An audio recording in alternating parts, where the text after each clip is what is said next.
the third and final installment of these essential social skills that I wish every kid and every adult knew. Last time we talked about the spark, and then we talked about I-centered communication. This last part is a skill that most adults haven't mastered, but the ones who have, they have a great time at parties, they never feel socially awkward, and it's a really core skill when it comes to networking, when it comes to making friends. So parents, if you can teach this to your kids, it means that you've really nailed it too, which would be fantastic. So, skillful interruption.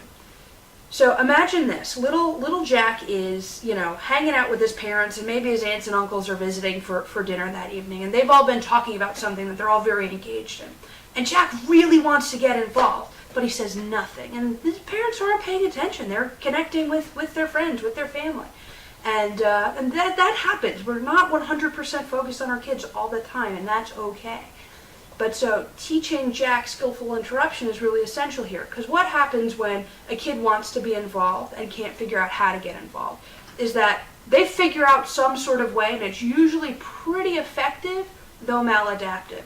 So Jack wants to be involved, doesn't say anything because he doesn't know how to get into the conversation, and he says, "Why is nobody talking to me? Adults are always ignoring me. This isn't fair."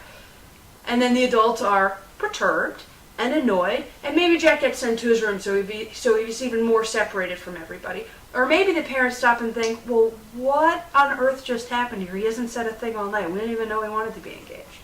So Jack's missing the skill called skillful interruption. So here's how skillful interruption works. A kid notices that they would like to be involved. So how do you get involved in a conversation? You teach your kid a couple of pat phrases that we all use all the time, but we learn them innately, and oftentimes quirky kids don't learn them innately. So what that skill is to be able to ask, that skill of skillful interruption, "Hey, what are you guys talking about?" And that's a cue for adults to wrap kids into the conversation. It's hard to be rejected in that conversation, so it's not kids' ideas aren't going to get shot down.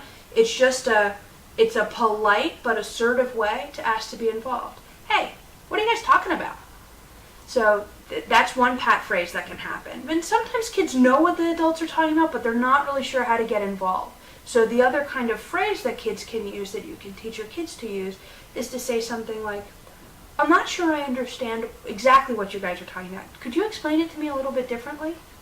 So when you give these kids these phrases to be able to skillfully interrupt, it's a way for them to meet their own belongingness needs.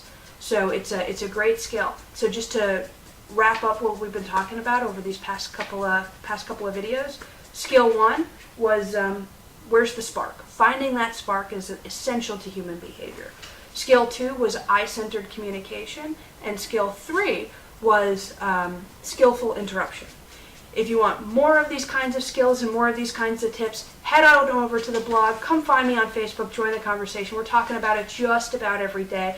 And if you need a little bit more help than what a video can provide, I invite you to schedule a call and figure out how we can work together. All right, thanks for listening, guys. Take care.